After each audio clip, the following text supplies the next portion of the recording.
பெருமைகளில் ஒன்றாக திகழ்கின்ற KMCH மருத்துவமனையினுடைய chairman ஐயா அவர்களே, வணக்கத்துக்கும் மரியாதைக்கும் உரிய துணைத் தலைவர் சேர்மன் ஐயாவினுடைய மனைவி அம்மா அவர்களே, டாக்டர் அருண் அவர்களே, இந்த நிகழ்ச்சிக்கு வரவேற்புரை வழங்கிய டாக்டர் சுப்பிரமணியம் அவர்களே,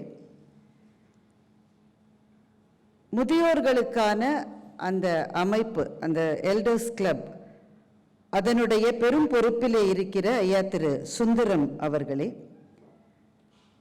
இந்த கார் டீசல் தெரப்பி பற்றி நமக்கு நல்லதொரு அறிமுகத்தை கொடுத்த டாக்டர் ராம் அபினவ் அவர்களே, மிகச் சுருக்கமாக, ஆனால் நீங்கள் அத்தனை பேரும் ரசிக்கிற விதத்திலே இந்த மருத்துவமனை சக மருத்துவர்களை எப்படியெல்லாம் போற்றி பாதுகாத்து வருகிறது என்பதை நமக்கு அறிமுகப்படுத்திய டாக்டர் அருண் அவர்களே, இந்த ஒவ்வொரு செப்டம்பர் மாதமும் அமெரிக்காவில் ரொம்ப முக்கியமான மாதம் செப்டம்பர் அக்டோபர். ஏன்னா அப்போ தான் அந்த ஆப்பிளினுடைய சேர்பர்சன் ஒரு புது ப்ராடக்டை இன்ட்ரடியூஸ் பண்ணுவார். அந்த மாதம் ரொம்ப முக்கியம் அமெரிக்காவில். அது மாதிரி சேர்மன் ஒவ்வொரு செப்டம்பர் அக்டோபர்லேயும் ஏதாவது புதுசாக சொல்லுவாருன்னு டாக்டர் மது சொன்னார். அது அவருடைய உரையை அவ்வளவு உற்சாகமாக நீங்கள் வாங்கினீர்கள்.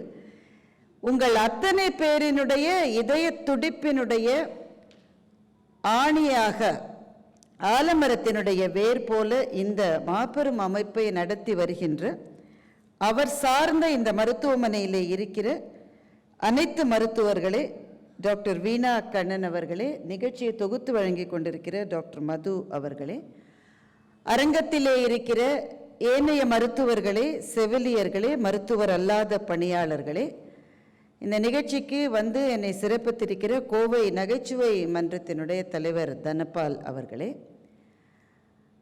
இது ரொம்ப மிக்ஸ்டு ஆடியன்ஸ்னு டாக்டர் மது சொன்னார். இதிலே முதியவர்கள் என்று நாம் அழைத்து கொண்டிருக்கிற இளைஞர்கள் பல பேர் இருக்கின்றார்கள். அவங்களுக்கு இருக்கிற தெம்பு நமக்கு கிடையாது. ஆனாலும் அவங்கள நம்ம முதியவர்கள்னு சொல்லிட்டு இருப்போம்.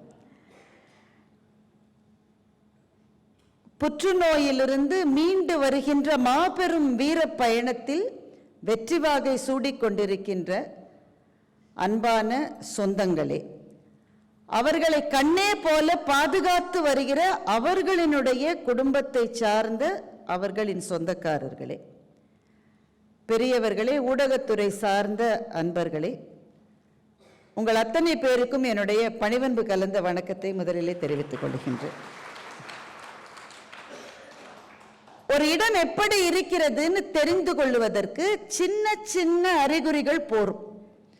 பெரிய நிகழ்வுகளை வச்சுதான் ஒரு இடம் எப்படின்னு தெரிஞ்சுக்கணும்னு அவசியம் கிடையாது. இங்கே இந்த குத்துவிளக்கை ஏற்றுகிற போது டாக்டர் தவமணி மேடம் அவங்க இந்த குத்துவிளக்கை ஏற்றுறதுக்கு தபதபன்னு 7 பேர் போயிட்டோம். 5 முகம்தான் இருக்கு விளக்குக்கு. உடனேயே நான் முதல்ல ஒரு முகத்தை ஏற்றிட்டேன். அவங்க உடனேயே ஒரு மனக்கணக்கு, பாக்கி 6 பேர் இருக்காங்க, 5 முகம்தான் இருக்கு. அதனால தன்னோடு டாக்டர் வீணாவையும் சேர்த்துக்கிட்டு 2 பேருமா சேர்ந்து ஒரு முகத்தை ஏற்றினார்கள். அதே மாதிரி சேர்மனுமே கூட அவருடைய உற்ற நண்பர் திரு சுந்தரம் அவர்களை தன்னோடு இணைத்து கொண்டு ஒரு முகத்தை ஏற்றினார்.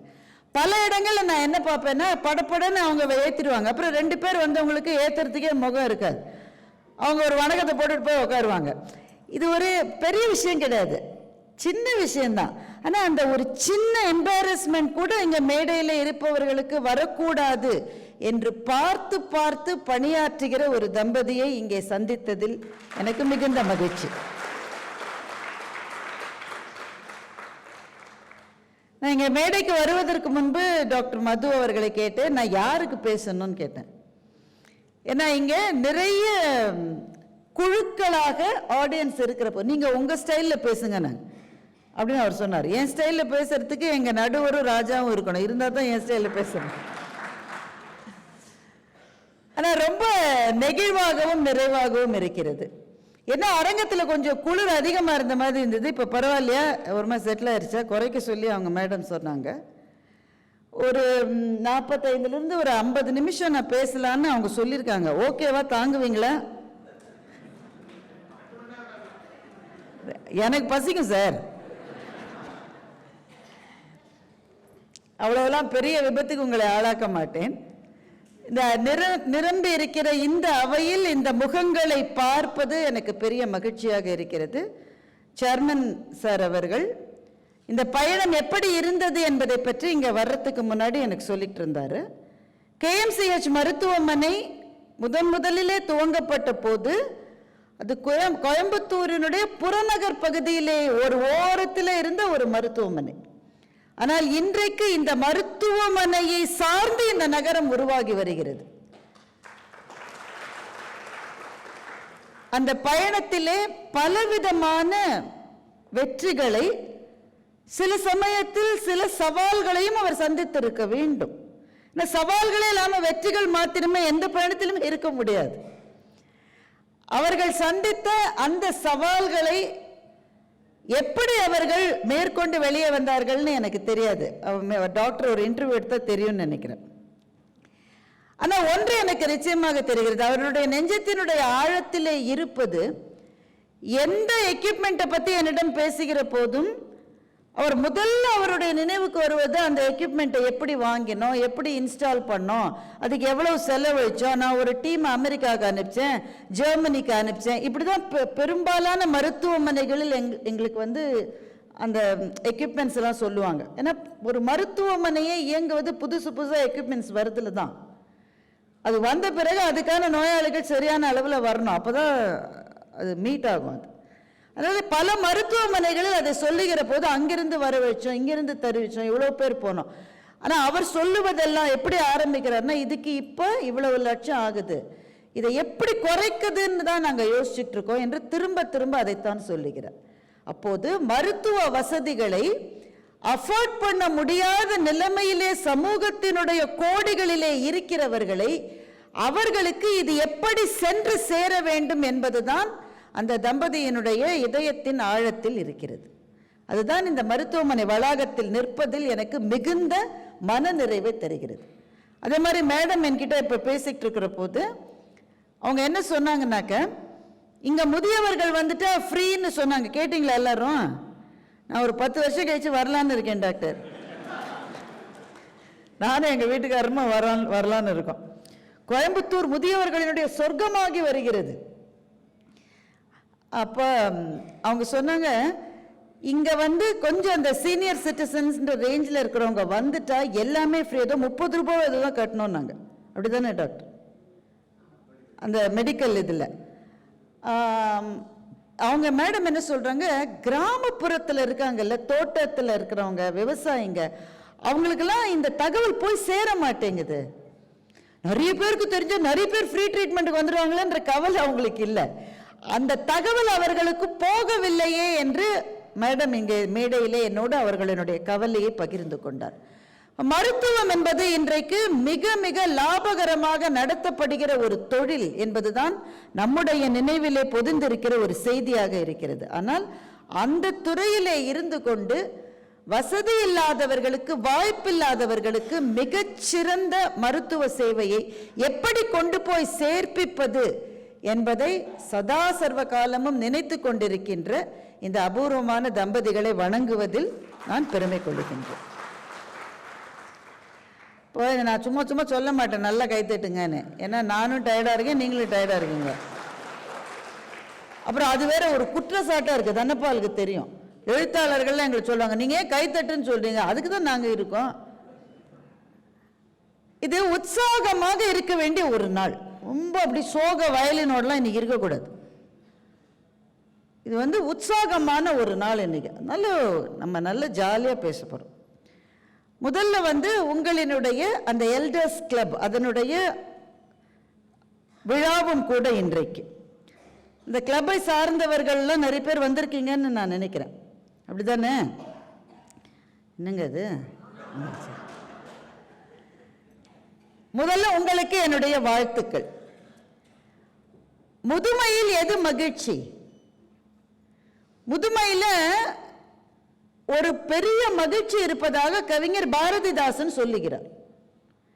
முதுமையினுடைய பெரும் மகிழ்ச்சியே எவ்வளவு வீடு இருக்கு தெரியுமா, கோயம்புத்தூர் முழுக்க எவ்வளவு காடு இருக்கு தெரியுமா, அதெல்லாம் கிடையாது. அந்த மகிழ்ச்சியெல்லாம் ஒரு வயசுக்கு பிறகு வரவே வராது. எவ்வளோங்க ஃபேக்டரி மில்லு வச்சிருக்கீங்க, 5 7ங்கிறார். ஆனா நடுத்தர வயசுல அது ஒரு பெரிய நம்பர் அவங்களுக்கு, ஒரு வயசுல அது தோன்றாது. அப்ப எது மகிழ்ச்சி? கவிஞர் பாரதிதாசன் சொல்லுகிறார், ரொம்ப வயசான தாத்தா பாட்டி, அந்த தாத்தாவால எழுந்திருச்சு நடக்க முடியல. அப்போ அவர் வீட்டினுடைய ஒரு மூலையிலே படுத்திருக்கிறார். வீட்டினுடைய இன்னொரு மூலையில் பாட்டி படுத்திருக்காங்க. பாட்டியாலையும் எந்திரிச்சு நடமாடுற மாதிரி இல்லை. தாத்தாவுக்கு அந்த பாட்டியை பார்க்கணும்னு தோணுது. பகல் பொழுதுனா யாராவது கூட்டியே என்னை எழுப்பிடா தூக்கிட்டு போடான்னு சொல்லலாம். அந்த காலத்தில் வீடு முழுக்க ஆள் இருந்தாங்க, செய்வாங்க. இந்த காலத்தில் இருக்கிறது தாத்தாவும் பாட்டியும் தான். பாரதிதாசன் கவிதை எழுதிய காலத்தில் வீட்டில் நிறைய ஆள் இருப்பாங்க போல இருக்கு. ஆனால் இரவு நேரம் யாருமே இல்லை. தாத்தாவால் எந்திரிக்க முடியல. அதான் என்ன பண்ணுறாரு, புரண்டு புரண்டு போகிறார். திருப்பதியில் கோவிந்தா போடுற மாதிரி புரண்டு புரண்டு போய் அந்த பாட்டிக்கு பக்கத்தில் போய் படுத்து தான் இருக்கார். பாட்டியும் படுத்திருக்காங்க. ஆனால் அந்த புரண்டு வந்த சிரமத்தில் அவருக்கு மூச்சு அரைக்குது. அப்படியே மூச்சு அரைச்சிக்கிட்டு அவர் இருக்கார். அந்த பாட்டி இவர் புரண்டு வருது பார்த்துருக்கு. ஆனால் அது ஏற்கனவே டயர்டாக இருக்காங்க பாட்டியும், அதனால அவங்களும் சும்மா இருக்காங்க. பாரதிதாசன் எழுதுகிறார், அருகருகே இருவர் அன்புதான் உண்டு செயல் இல்லை, இந்த அன்பு ஒருவர் கையை ஒருவர் பற்றி கொள்கிறது. அந்த தாத்தா சொல்றாரு, புதுமலர் அல்லல் காய்ந்த புற்கட்டே அவள் உடம்பு. ஏன்னா இந்த இளமையில தான் ஓயாம கவிதை எழுதி கொல்லுவாங்க ஆண்கள் எல்லாம். கவிதை எழுத வரலனாலும் விட மாட்டாங்க. நீ மலர் மாதிரி இருக்க, நீ நிலா மாதிரி இருக்க. நிலாவை பக்கத்தில் பார்த்தா பக்குன்னு இருக்கு. நம்ம புதுமலர் அல்லல் காய்ந்த புற்கட்டே அவள் உடம்பு, சதிராடும் நடையாள் அல்லல். ஏன்னா அவ இளமையில நடந்து வரும்போது நடந்து வருது டான்ஸ் ஆடிக்கிட்டே வர மாதிரி இருந்திருக்கு. சதிராடும் நடையாள் அல்லல் தள்ளாடி விழும் மூதாட்டி, மது அல்ல முகம் அவளுக்கு. அத நிலவு மாதிரிலாம் முகம் கிடையாது, வரல் நிலம். குழிகள் கண்கள், கண்ணு இருக்கிற வேண்டிய இடத்துல இப்ப குழி இருக்கிற மாதிரி இருக்கு. இப்படிலாம் இருக்கும்போது எனக்கு என்ன மகிழ்ச்சி கிடைக்கும்னு தாத்தா கேட்கிறார். இதெல்லாம் இப்படி இருக்கு, எது எனக்கு இன்பம் நல்கும்? தாத்தாவே பதில் சொல்றார், இருக்கின்றாள் என்ற ஒன்றே போதும் என்று பதில் சொல்றார்.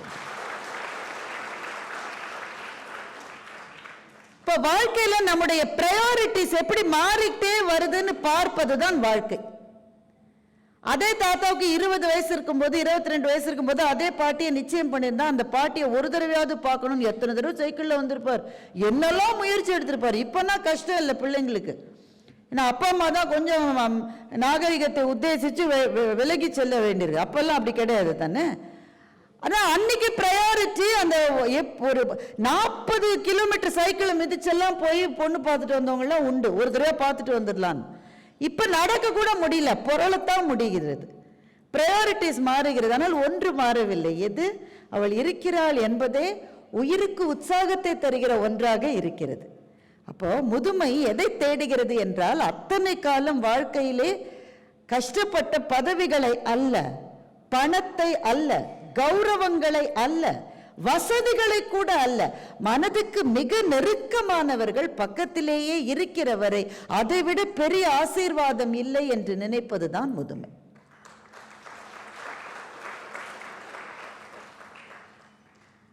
இந்த அமைப்பு முதியோர் கிளப்ல எனக்கு ரொம்ப பிடிச்ச விஷயம் என்னன்னா, ஒருவரை ஒருவர் சார்ந்த முதியவர்களே இருக்கிறார்கள். இனிமே அப்படிதான் இருக்கும். நான் ஒரு வருத்தத்தோடலாம் சொல்லல, ரியாலிட்டி அக்செப்ட் பண்ணிக்க தானே வேணும்.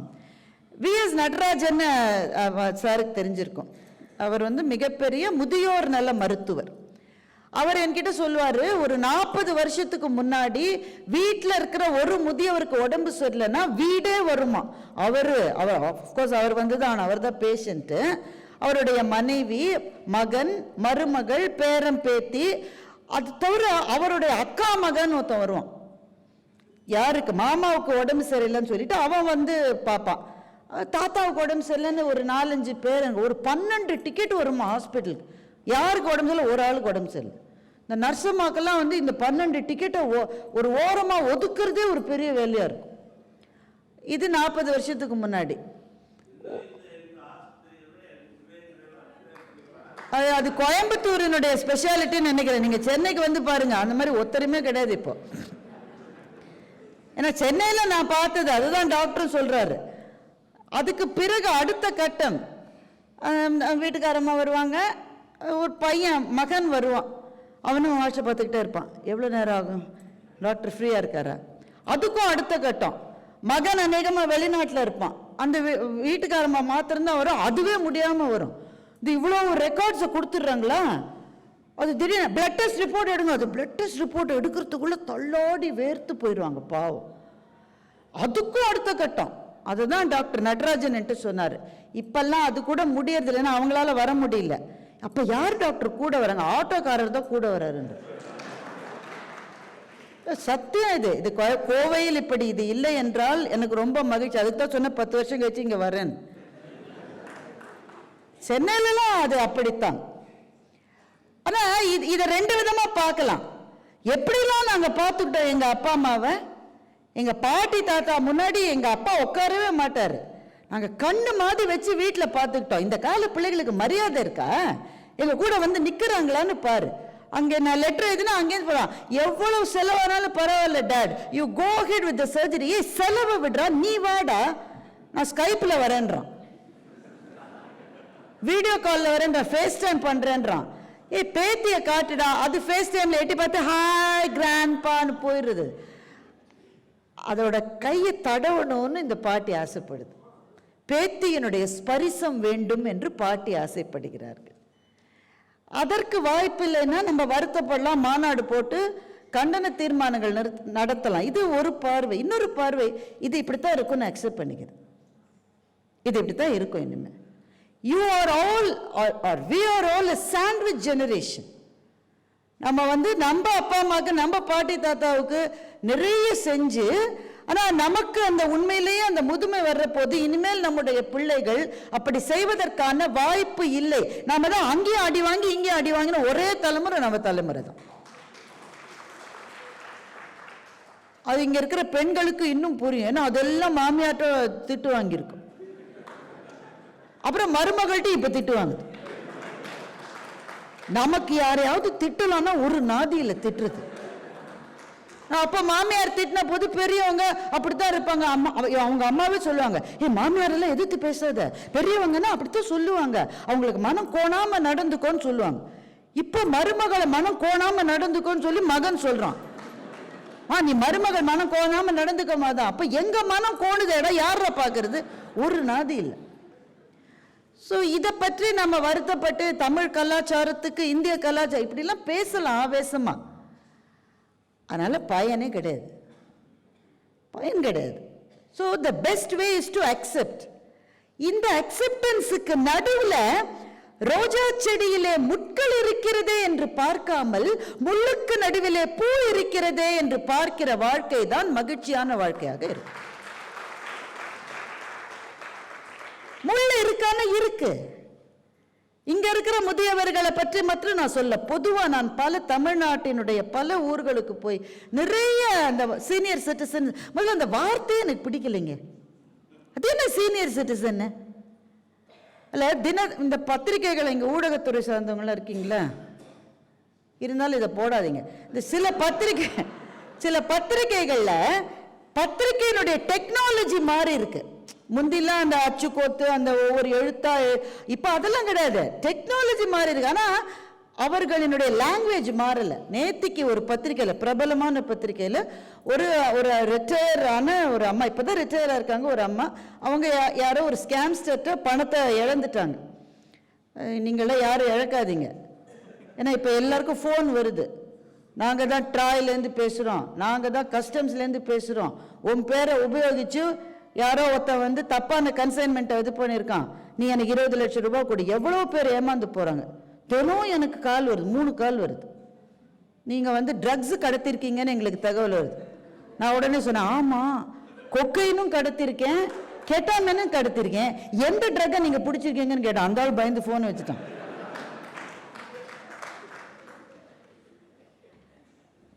இதற்கு முள் இருக்கிறதா என்றால் இருக்கிறது. என்ன முள்? சுஜாதாவினுடைய ஒரு சிறுகதை வேகமா சொல்லிடுறேன். அம்மா மட்டும்தான் இருக்காங்க. அப்பா சமீபத்தில் காலம் ஆயிட்டாங்க. அம்மா மட்டும்தான் இருக்காங்க. 2 மகன்கள், ஒருத்தர் சென்னையில் இருக்காரு, ஒருத்தர் டெல்லியில் இருக்காரு. இவங்களுக்குள்ள என்ன ஒப்பந்தம்னா, அம்மாவை 6 மாசம் இவர் வச்சுக்கணும், 6 மாசம் அவர் வச்சுக்கணும். இந்த அம்மா சொல்லுது, ஒரு இடமா இருக்க விடுங்கடா, அங்கேயும் இங்கேயுமா முடியலடா எனக்குன்னு சொல்லுது. அப்போ தம்பியினுடைய மனைவி சொல்றான், நான் மட்டும் ஏமாந்தவள, நான் வச்சுக்கிட்டாச்சு 5 மாசம் 27 நாள் முடிஞ்சிருச்சு, இன்னும் 3 நாள் தான் இருக்கு, அதுக்குள்ள உங்க அண்ணனை கூட்டிட்டு போக சொல்லுங்க, அப்புறமா நான் கெட்டவளாயிடு. இப்ப மட்டும் ரொம்ப நல்ல மாதிரி அந்த மாதிரி சொல்லு, அப்புறமா நான் கெட்டவளாயிருவேங்குது. இவன் உடனே அண்ணாவுக்கு வந்து மெசேஜ் அனுப்புறார். அண்ணா, நான் அம்மாவை அனுப்பிச்சு வைக்கிட்டேன், நானே கொண்டு விட்டுட்டா, நீ வந்து கூட்டிட்டு போறியா? உடனே அண்ணா பதிலுக்கு மெசேஜ், என்ன பாரு, ஒரு டெப்டேஷன் போட்டுட்டாங்கடா, நானும் உங்க அண்ணியும் ஜெர்மனிக்கு போக போறோம், இன்னும் ஒரு 6 மாசம் நீ வச்சுக்க, வந்ததுக்கு அப்புறம் 1 வருஷமா சேர்த்து நான் வச்சுக்கிறேன். உடனே தம்பி மனைவி வெறியாயிருச்சு. இப்படித்தான் ஒவ்வொரு தடவையும் உங்க அண்ணனும் உங்க அண்ணனுடைய மனைவி இருக்காங்களா, அவங்களுக்கு சேர்த்து நம்மளை ஏமாத்துறாங்க. 3 தடவை டெப்டேஷன் உங்க அண்ணனுக்கு வருமா, உங்களுக்கு ஒரு டெப்டேஷன் வர மாட்டேங்குது. நான் ஒரு நாள் கூட வச்சுக்க மாட்டேன். இந்த தடவை எனக்காச்சும் அவளுக்காச்சும். இந்த அம்மா சண்டைக்கு நிக்குது. உடனே இவன் அண்ணாவுக்கு மெசேஜ் அனுப்புறான், இந்த தடவை என்னால் வச்சுக்க முடியாதுண்ணா, இந்த விஷயத்தை நானும் நீயும் பேசி முடிவு பண்ணலாம், let's not leave it to our wives அப்படின்னு அண்ணன் சொல்றாரு. பயங்கரமான பிரச்சனை போயிட்டு இருக்கு, இன்னும் 2 நாள் தான் இருக்கு.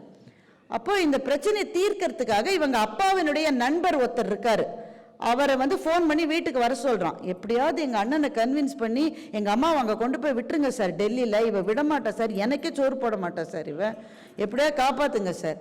அவர் சொல்றாரு, பாருப்பா, இனிமே இந்த பிரச்சனையே உனக்கும் கிடையாது உங்க அண்ணனுக்கும் கிடையாது. அது எப்படி? உங்க அப்பா உயிரோடு இருந்த போது அவர் பேர்ல ஒரு ப்ராப்பர்ட்டிக்கு லிட்டிகேஷன் போயிட்டு இருந்தது. இப்ப நேத்திக்கு தான் தீர்ப்பு வந்திருக்கு. அந்த லிட்டிகேஷனுக்கு உங்க அப்பா சார்பில் தீர்ப்பாயிருச்சு. கிட்டத்தட்ட 8 கோடி ரூபாய் மதிப்பான ப்ராப்பர்ட்டி அது. இப்ப உங்க அப்பா உயிரோட இல்ல, அவருடைய லீகல் ஹேர் உங்க அம்மா தான், அதனால இப்ப அவங்களுக்கு தான் அது. அதனால அந்த ப்ராப்பர்ட்டியை வித்து அதுல வர பணத்தை வச்சு கோயம்புத்தூர் பக்கத்துல, சுஜாதா எழுதும்போது இல்ல, நானே இதை சேர்த்துக்கிறேன், கோயம்புத்தூர் பக்கத்தில் நல்ல வசதியான முதியோர்களுக்கான வீடுகள்லாம் இருக்காம அதுல ஒன்று உங்க அம்மா வச்சுட்டு நிம்மதியா இருக்கலாம்ப்பா. உடனே தம்பி அண்ணாவுக்கு SMS அனுப்புறாரு. நான் யோசித்து பார்த்தேன், தாயிற் சிறந்த கோவிலும் இல்லை, தந்தை சொல் மிக்க மந்திரம் இல்லை, அதனால அம்மாவை நானே வைத்து, வடிவேல் ஒரு படத்துல காலையில ஆரத்தி காட்டு வரல அம்மாவுக்கு, தாய் இல்லாமல் நான் இல்லை, அந்த மாதிரி நான் ஆரத்தி காட்டுறேன், நானே வச்சுக்கிறேன். ஆனா இன்றைக்கு இருக்கிற இதுல பாருங்க, கோர்ட் லிட்டிகேஷன் தீர்ப்பு அம்மா பக்கம் வந்திருக்குன்னு அதுக்குள்ள அண்ணனுக்கு தெரிஞ்சது. இவன் SMS அனுப்புறதுக்கு ஒரு பட்டனை பிரஸ் பண்ணல, அதை இவன் பிரஸ் பண்றதுக்குள்ள டிங்குன்னு ஒரு SMS வந்துருச்சு. இவன் டைப் தான் பண்ணியிருக்கான், அனுப்பல, அதுக்குள்ள அங்கேருந்து வந்துருச்சு. I thought about it. I think temptations will come and go. அம்மாவை விட்டுட முடியுமா? அதனால நான் டெல்லியில வேலையை விட்டுட்டு நானும் உங்க அண்ணியும் சென்னைக்கே வந்து அம்மாவோடய அந்த SMS வந்துருச்சு. இந்த சுஜாதா இதோட கதையை நிறைவு செய்து விட்டார். இந்த கதை கேட்குறப்ப நமக்கு பயங்கரமா சிரிப்பு வருது. ஆனால் கொஞ்சம் வலியும் இருக்குல்ல, கொஞ்சம் பயமும் இருக்கு, கொஞ்சம் வலி இருக்கு, கொஞ்சம் பயம் இருக்கு. இதை எப்படி பார்க்கணும்னாக்க, கட்டாயமாக பாசிட்டிவாக தான் நான் பார்க்க விரும்புகிறேன். நம்முடைய பிள்ளைகள் எல்லாரும் கெட்டவர்கள்னு, அப்பா அம்மாவை தூக்கி வீசி எறிகிறவர்கள்னு பார்த்தால் நமக்கு வேதனை தான் மிஞ்சும். அவர்களினுடைய வாழ்க்கையினுடைய நிர்பந்தங்கள் வேறு மாதிரி இருக்கிறது. நாம வந்து நம்முடைய பெற்றோர்களிடம் இருந்தது போல அவர்களால் இனிமேல் இருக்க முடியாது. அக்செப்டன்ஸ், அதை வாங்கிட்டோன்னு வச்சுக்கோங்களேன், அப்புறம் வருத்தப்பட ஒன்றும் இல்லை. அப்போ பேத்தியை தொட முடியல, ஒன்றுனா பேரன் வந்து நிற்க முடியல, மகனை பார்க்க முடியல, மகளை இதெல்லாம் வருத்தமாக இருக்கே. இந்த வருத்தத்தை மாற்றிக்கணும். வருத்தத்துக்கான மருந்து என்பது மகிழ்ச்சி அல்ல. ஏன்னா மகிழ்ச்சி என்பது ரொம்ப ரேர் கமோடிட்டி. கஞ்சன் வீட்டு நெய்க்கரண்டியை போல கடவுள் அளந்து அளந்து கொஞ்சம் மகிழ்ச்சியைத்தான் நமக்கு கொடுக்கிறார். கஞ்சன் வீட்டில் நெய்க்கரண்டி இருந்தால் பார்த்துருக்கீங்களா? தாராளமாக எடுத்து விட மாட்டாங்க, சொட்டு சொட்டா தான் விடும். வாழ்க்கையில் நமக்கு மகிழ்ச்சியை கொடுத்த கடவுள் அதில் மாத்திரம் கஞ்சன் வீட்டு நெய்க்கரண்டியை போல இருக்கிறது. அதனால ஒரு துன்பத்துக்கு மாற்று என்பது இப்படித்தான் இருக்கும்னு அக்செப்ட் பண்ணிக்கிறத ஒரு மாற்று தான்.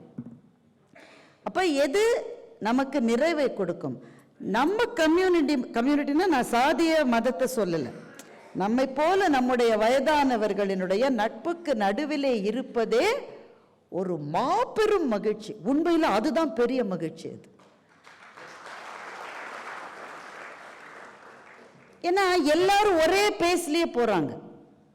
இது ஒரு போனை எடுத்து ஒரு பெரியவருக்கு கொஞ்சம் டைம் எடுக்குது, இதை எப்படி டவுன்லோட் பண்ணுது, இதை பார்த்துக்கிட்டே இருக்கும்போது இது போயிருச்சுடா, இதை எப்படிடா வரவழைக்கிறது. பேரண்ட்டை கேட்டா சும்மா தாத்தா நை நைன்னு உன் ஃபோனை பார்த்தே எனக்கு டைம் எல்லாம் போகுதுன்ற.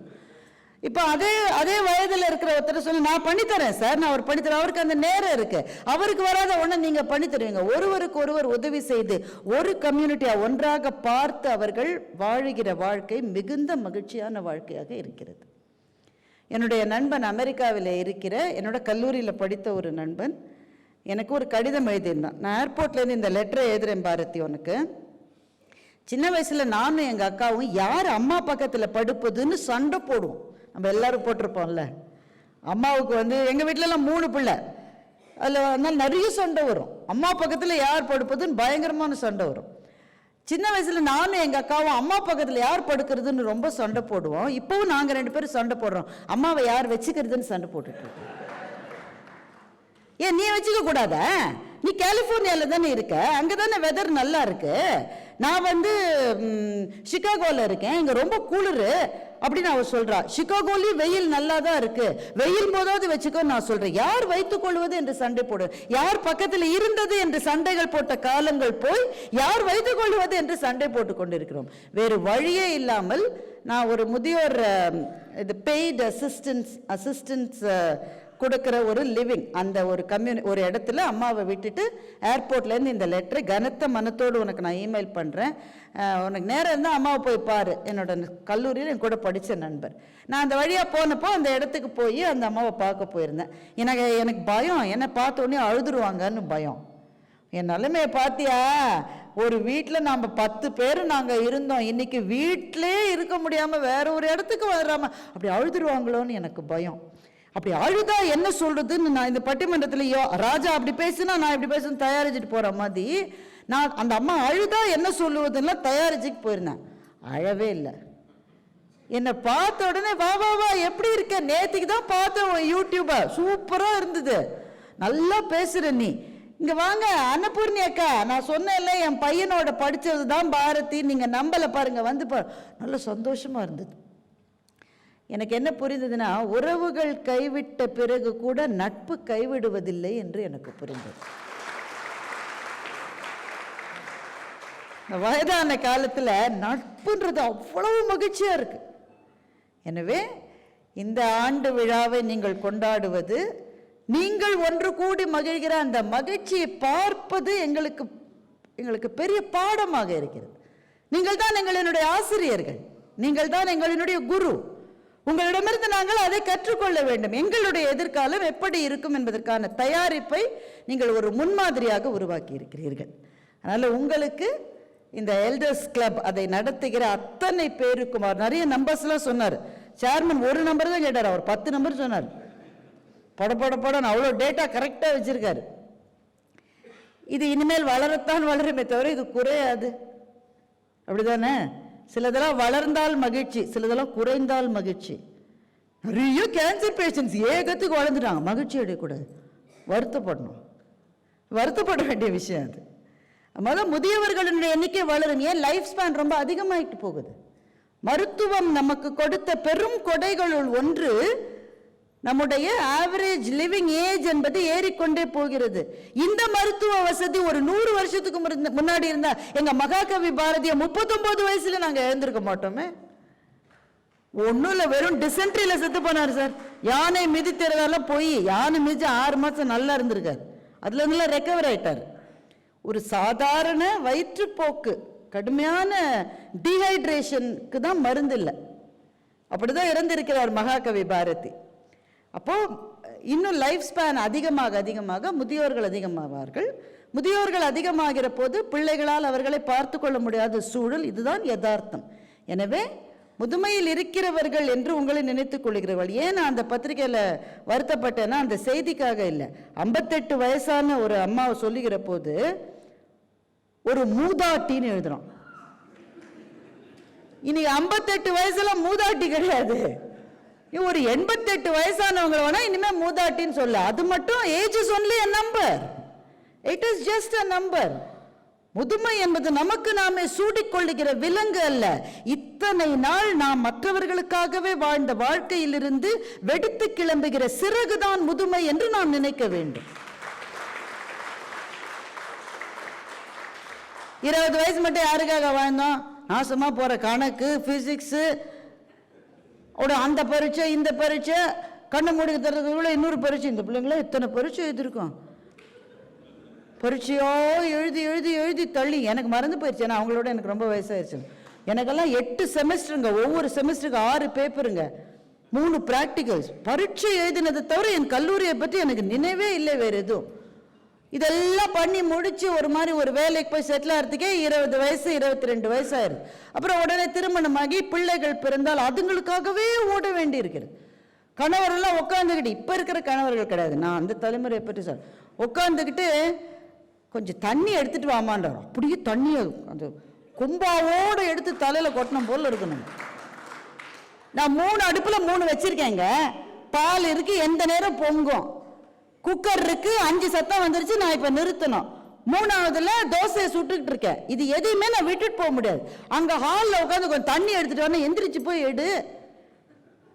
இப்படிலாம் சொல்ல முடியாம ஆனா மனசுக்குள்ள நினைச்சுக்கிட்டு பிள்ளைங்களுக்காகவே ஓடு ஓடு ஓடு ஓடு. அவனுக்கு இந்த கிளாஸ், இவனுக்கு கிரிக்கெட் கிளாஸ், பெரியவனுக்கு, சின்னவளுக்கு மியூசிக் கிளாஸ், இப்ப கணக்கு டியூஷன், இப்படியே ஓடி ஓடி ஓடி ஓடி எல்லாம் முடிஞ்சு அந்த பிள்ளைகளுக்கு கல்யாணம் ஆகி உடனே அந்த பிள்ளையோட வந்துரு, அதுக்கு பிறந்த பிள்ளையோட வந்துரு.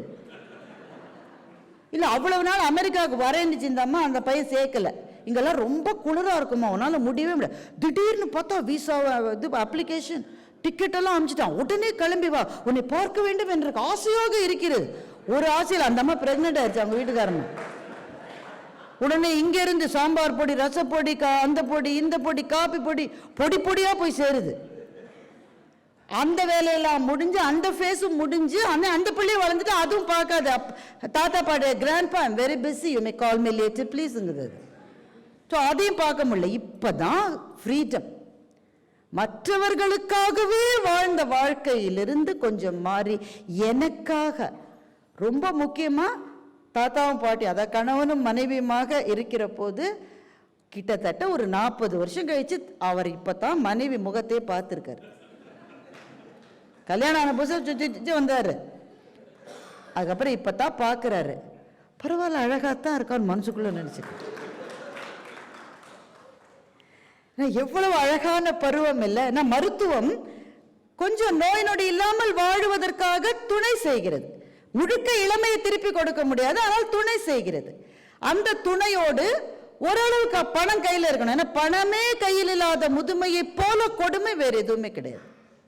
மற்றவர்களை நம்பி இருக்க வேண்டிய நிலைமை இல்லாமல் இருக்கிறவர்களுக்கு முதுமையை போல சிறகுகள் வேறு எதுவுமே கிடையாது. நல்ல மகிழ்ச்சியா இருக்க வேண்டிய பருவத்தில் அப்படி இருப்பதோடு வசதி இல்லாத மற்ற முதியவர்களுக்கு உதவி செய்கிற ஒரு வேலையையும் நீங்கள் கைகளிலே வைத்துக் கொண்டிருக்கிறீர்கள். எனவே உங்களுக்கு என்னுடைய மனப்பூர்வமான வாழ்த்துக்களை சொல்லிக் கொள்வதிலே நான் மிகுந்த மகிழ்ச்சி அடைகிறேன். அப்படி வசதி இல்லாதவங்க வந்து அவங்க கேட்குறாங்களா, இவ்வளவுதானா, 30 ரூபாய் தானே, 100 ரூபாய் தான் கட்டணுமா, பாக்கி எப்போ கட்டுறது, மொத்தமே இவ்வளவுதாங்கன்னா அதிர்ச்சி ஆயிடுறாங்களா அவங்க. அந்த அதிர்ச்சியை விட உங்களுக்கு ஆசீர்வாதம் வேற என்ன சார் இருக்க முடியும்?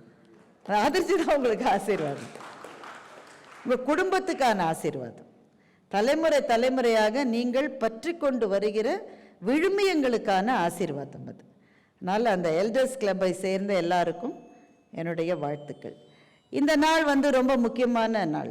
அக்டோபர் 2 காந்தி ஜெயந்தி.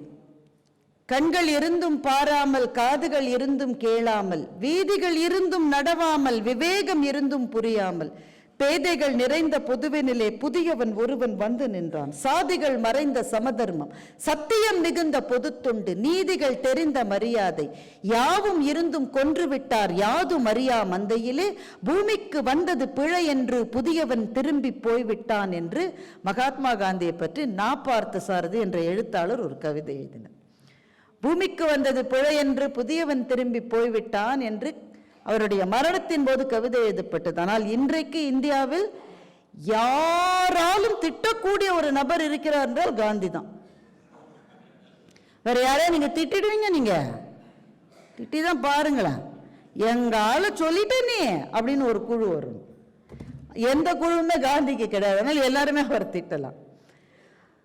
ஆனால் காந்தி நமக்கு விட்டு சென்ற ஒரு மகத்தான விழுமியம், வெறுப்பை முன்வைத்த ஒரு சமூகத்தில் அன்பை முன்வைக்க முடியும் என்று காந்தி நம்பினார். அதுதான் அவரின் தேசம்.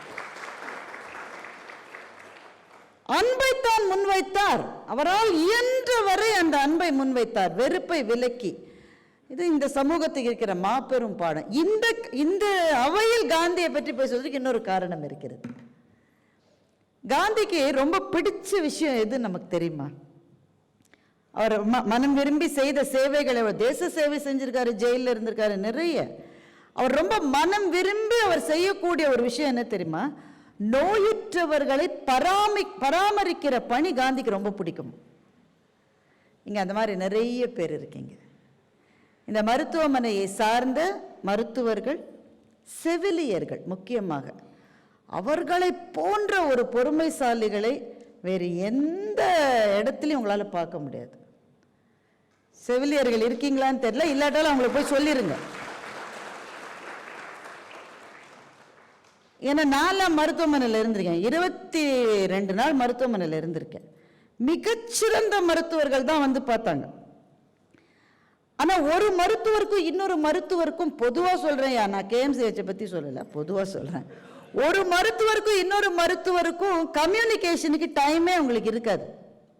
அது 2 துறை சேர்ந்த மருத்துவர் வர வச்சுக்கோங்களேன். இவர் வந்து பார்ப்பார், கேஸ் ஷீட்டை பார்த்து, why did you stop this medicine? You restart it அப்படின்ட்டு போயிடுவார். அவர் அப்புறம் வந்து, who asked you to restart it? இவங்க 2 பேருக்கும் நடுவில் இருக்கிற பாலம் அந்த சிஸ்டர் மாத்திரம்தான். அந்த டாக்டரையும் ஒன்றும் சொல்ல முடியாது, இந்த டாக்டரையும் ஒன்றும் சொல்ல முடியாது. பேஷண்ட்டு நையின்னு நச்சு பிடுங்க. பேஷண்ட் சும்மா இருந்தாலும் பேஷண்ட் கூட இருக்கிறவங்க சும்மாவே விட்டு வைக்க மாட்டாங்க.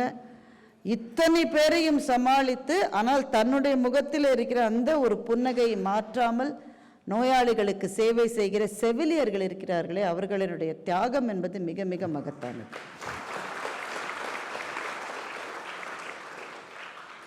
மருத்துவர்கள் இருக்கீங்க. எனக்கு இந்த ஹாஸ்பிட்டல், இந்த மேடைக்கு வந்து எனக்கு பயங்கர ஆச்சரியங்க, டாக்டர்ஸ் எல்லாம் பேசுறாங்க.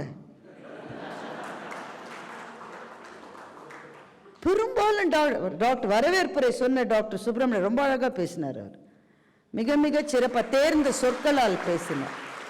அவர் டாக்டர் மது பேசினார். அப்புறம் டாக்டர் ராம் அபினவ் ரொம்ப டெக்னிக்கலான விஷயத்த ரொம்ப ரொம்ப அழகாக புரிகிற மாதிரி சொல்லி கொடுத்தார். அஃப்கோர்ஸ் அவர் டாக்டர் அருண் பேசினார்.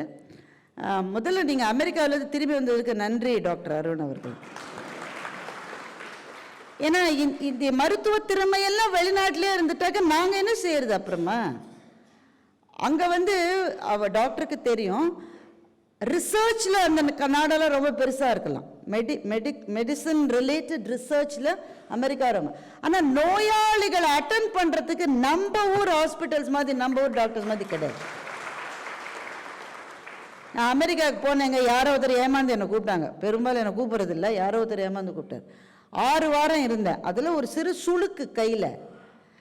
நம்ம ஊர்னா இப்படி திரும்பினா ஒரு ஃபிசியோதெரபிஸ்ட் போங்க, இப்படி திரும்பினா ஒரு ஃபிசியோதெரபிஸ்ட். காலையில் நீங்கள் 4:30 வர முடியுமானா ஒரு பொண்ணு வந்து நிற்கும், ராத்திரி 12 மணிக்கு வர முடியுமானா அப்போ ஒரு பொண்ணு வந்து நிற்கும். அந்த ஊரில் இது ஏதோ ஃபிசியோதெரப்பி பண்ணோம் நாங்கள், ஒரு சின்ன சுளுக்கு தான். நான் சரி ஓகே பண்ணிடலாம் அப்படின்னு நம்ம ஊர் மாதிரி நினச்சிக்கிட்டு, we will start after 3 months.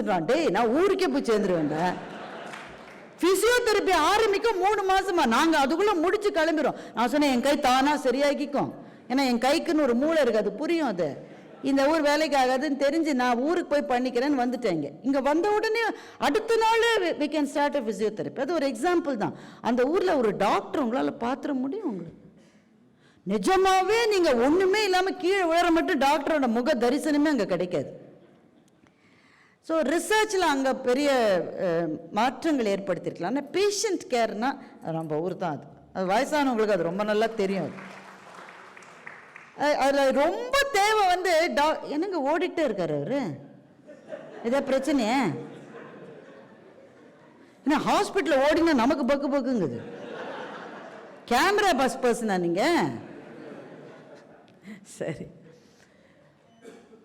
எப்போ உடம்பு நீங்க போராளிகள். நீங்க அதனால you're cancer warriors, you're not cancer survivors. அந்த வார்த்தையை எடுத்து நகராதில்லை, யாருமே அந்த வார்த்தையை சொல்லக்கூடாது. சர்வைவர்னால நான் பழச்சனால பல பேர் வந்து என்னை மேல பரிதாபப்பட்டு என்னை பழக்க வச்சாங்கன்னு ஒரு தோற்றம் எனக்கு வருது. உண்மையில் புற்றுநோயிலிருந்து மீண்டு வருகின்ற பாதையில் நீங்கள் இருந்தீங்க. இங்கே நிறைய பேர் நான் பார்த்தேன், அவங்க வந்து பேசினாங்க. உங்களுக்கு நிறைய பேர் உதவி செஞ்சு தான் நீங்கள் எழுந்து வந்திருக்கீங்க, அதை நான் மறுக்கலை. ஆனால் எல்லாரையும் விட உங்களுக்கு உதவி செஞ்சது யார் தெரியுமா? மருத்துவர்கள் உதவி செஞ்சுருக்காங்க, ஹாஸ்பிட்டல் உதவி செஞ்சுருக்கு, உங்கள் கூடவே இருக்கிற உங்கள் குடும்பத்தை சேர்ந்தவர்கள் உதவி செஞ்சுருக்காங்க. அவங்க இங்கே ஹாஸ்பிட்டலுக்கு வந்து போகிறதுக்கு ஒரு ஆட்டோவோ ஏதோ வச்சுருப்பீங்களா, அவர் கூட உதவி செஞ்சுருக்காரு. எல்லாரும் உதவி செஞ்சாங்க. ஆனால் நீங்கள் பிழைத்து எழுவதற்கு மிகப்பெரிய உதவியை செய்தது யார்? நீங்க தான், நீங்க மாத்திரம்தான். என்னால முடியாதுன்னு ஒரு எண்ணம் ஒரு நெஞ்சத்திலே வந்து விட்டால் அது வந்து ஸ்டேஜ் 1 இல்ல அதுக்கும் கீழே இருந்தா கூட அவங்களால பழைச்சிருக்க முடியாது. என்னால் முடியும் என்று மனத்திலே நீங்கள் நினைத்தீர்கள் அல்லவா, அந்த நினைவு தான் உங்களை எடுத்து வந்திருக்கிறது. அதனால நீங்க சர்வைவர் கிடையாது, நீங்க வாரியர். உங்களுக்கு எல்லாமே அகேன்ஸ்டா இருக்கும். முதல்ல இங்க இந்த சமூகம் புற்றுநோயால் பாதிக்கப்பட்டவர்களை பார்க்கிற பார்வை இன்னும் பெரிய அளவு மாறவில்லை. அது தெரியும், அந்த கேன்சர் வாரியர்ஸ்க்கெல்லாம் நான் என்ன சொல்றேன்னு நல்லா புரியும். என் கண்ணு முன்னாடி என்னுடைய தோழி ஒருத்திக்கு வந்தது. அது ஒரு லிவர் சம்பந்தமான புற்றுநோய். அதுக்கு என்ன மெடிக்கல் டேர்ம்னு எனக்கு வந்து தெரியாது. லங்ஸ் சம்பந்தமான புற்றுநோய். அது கொஞ்சம் ஆபத்தான நிலைமை. ஆனால் கொஞ்சம் கொஞ்சமாக மீண்டு வர, ஓரளவு மீண்டு வந்திருக்காவ. அவளை பார்த்துட்டு அவளுக்கு உற்சாகம் கொடுக்கறதா நினைச்சுக்கிட்டு அவ பக்கத்து வீட்டில் இருக்கிறவர் சொல்ற, பரவாயில்லையே உனக்கு முடியே கொட்டல. இது என்ன, இது பாராட்டா ஆறுதலா? நீ எல்லாம் வாயை மூடிட்டு இருந்தா நான் நல்லா இருப்பேன்டா. நீ என்ன சொல்ல வர இப்போ? ஒருத்தியே சார் ஒரு 2-3 சிட்டிங் கீமோ முடிச்ச உடனே உடல் வந்து எவ்வளவோ எதிர்ப்பு சொல்லுகிறது. நாம தான் நம்ம மன உறுதியால ஒன்றும் இல்லை, சரியாயிடும் சரியாயிடும் சரியாயிடும் சரியாயிடும் சொல்லி அதை அப்படி வச்சிருக்கோம். அதை சில பேருக்கு, நிறைய பேருக்கு முடி கொட்டும், 2 பேர் கொட்டாம கூட போகும். அது என்ன காரணம்னு சொல்ல முடியாது. எல்லாத்தையும் விட்டுட்டு பரவாயில்லையே இப்ப என்ன கொட்டணுங்கிறியா? நீ என்ன சொல்ல வர? நீ அதாவது நல்லதா சொல்றதா நினைச்சுக்கிட்டு சில பேர் நாசமா போற மாதிரியே சொல்லுவாங்க. ஒண்ணுமே செய்ய முடியாது, அவங்களால அதை விளங்கி கொள்ள முடியவில்லை. And it is a journey. புற்றுநோய் கண்டறியப்பட்ட அந்த நாளை இங்கே இருக்கிற புற்றுநோயால் பாதிக்கப்பட்டு மீண்டெழுந்த உங்கள் யாராலும் மறக்கவே முடியாத ஒரு தேதி. உங்கள் பிறந்த நாளை மறந்துடுவீங்க, ஆனிவர்சரி அநேகமாக ஆண்கள், எல்லா ஆண்களுமே ஆனிவர்சரி டே மறந்துடுவாங்க. பிள்ளை பிறந்த நாளை கூட சிசுமே மறந்துடுவோம், பையனுடைய பர்த்டே கூட மறந்துடுவோம். ஆனால் மறக்கவே முடியாத ஒரு நாள் அந்த டயக்னோசிஸ் வந்த நாள். அப்படி தானே? அது எப்படி உனக்கு தெரியும்னா, புற்றுநோய் இல்லாவிட்டால் கூட என்னால் ஆகஸ்ட் 8, 2021 மறக்கவே முடியாது. அன்றைக்கி தான் எனக்கு ஆனியூரிசம் வந்த நாள். அதுக்கு பிறகு வாழ்க்கையில் இந்த 2 ஆண்டுகளை கடந்து வந்து விட்ட பிறகு எத்தனையோ நாட்களே மறந்து போகிறேன். ஒரு இடத்துல பேச ஒத்துக்கிட்டு அந்த நாளே மறந்து போயிடுறேன். ஆனால் மறக்கவே முடியாத நாள் அந்த ஆகஸ்ட் 8. அந்த ஆகஸ்ட் 7 வந்தாலே அந்த சாயங்காலத்திலிருந்தே மனதுக்குள் ஏதோ ஒரு மாதிரியான ஒரு சலனம் இருக்கும். அதை வெளியில் சொல்ல முடியாது, அதற்கு வார்த்தைகள் கிடையாது. எல்லா உணர்வுகளையும் வார்த்தைகளால் சொல்லவே முடியாது. அந்த டயக்னோசிஸ் வந்த நாள் இருக்குல்ல, அது உங்கள்கிட்ட யார் சொன்னாங்கன்னு தெரியாது. டாக்டர் சொல்லியிருக்கலாம், இல்லை உங்ககிட்ட சொல்ல முடியாமல் உங்கள் வீட்டில் இருக்கிற யார்கிட்டையாவது சொல்லி அவங்க வந்து அப்படியே பயங்கரமாக அழுதுட்டு உங்கள்கிட்ட சொல்லியிருக்கலாம். அந்த செய்தி காதில் வந்த அந்த நாளை மறக்கவே முடியாது. அந்த நாளிலிருந்து நீங்கள் பெட் ஸ்கேன் எடுத்து அது பரவலை, நல்ல ட்ரீட்மெண்ட் எஃபெக்டிவா இருக்குன்ற சொல்லு ஒரு நாள் காதில் தேன் மாதிரி வந்து விழுந்தது இல்லை. இந்த ரெண்டுத்துக்கும் இடைப்பட்ட 2 நாட்களுக்கு இடைப்பட்ட காலம் எவ்வளவுன்னு எனக்கு தெரியாது. சில பேருக்கு 3 மாசமா இருக்கலாம், சில பேருக்கு 6 மாசமா இருக்கலாம், சில பேருக்கு 2 வருஷமா இருக்கலாம், 3 வருஷமா இருக்கலாம். எவ்வளவு காலம்னு எனக்கு தெரியாது. அந்த காலத்தில் என்ன நடந்தது உங்களுக்குள்? இந்த நோயிலிருந்து மீண்டு எழுந்து நீங்க சர்வைவரா இல்ல, நீங்க வாரியரா வந்திருக்கீங்க. சில சமயங்களில் மிகப்பெரிய சவால்கள் தான் வாழ்க்கையினுடைய மிகப்பெரிய கதவுகளை நமக்கு திறந்து விடுகிறது. ஒரு பெரும் நோயினுடைய பாதிப்புக்கு ஆளாகி விட்டோம் என்று கண்ணீர் விட்டு கதறி அழுது, ஐயோ அங்க ரேச்சல்ன்றவங்க சொன்னாங்க அந்த வீடியோல, அந்த அந்த செய்தி வந்ததை என்னால நம்பவே முடியல. எனக்கா முதல்ல அந்த கேள்விதான் வரும், எனக்கா எனக்கா யாருக்கு எந்த தப்புமே செய்யலையே, எனக்கே இப்படி வந்தது, எனக்கு போய் இப்படி ஒரு கஷ்டம் வந்தது. அக்செப்டன்ஸ் வர்றதுக்கே பல நாள் ஆகும். அதுக்கப்புறம் அது வரும், ஆமாம் எனக்கு தான் வந்திருக்கு.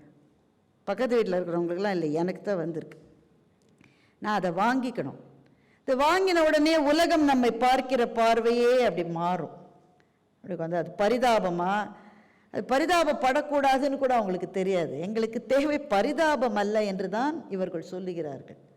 எங்களுக்கு தேவை, இதெல்லாம் இப்போ ஒன்றும் பிரச்சனையே இல்லை, நல்லா எந்திரிச்சு வா, நல்லா எந்திரிச்சு வா, நான் காத்துக்கிட்டு இருக்கேன், நீ எந்திரிச்சு வந்து அடுத்த வருஷம் இந்த ரோஸ் டேவை நடத்துவாங்கல்ல KMCHல, அப்போ ஒரு வீடியோ போடுவாங்கல்ல, அந்த வீடியோவில் நீ பேசணும்.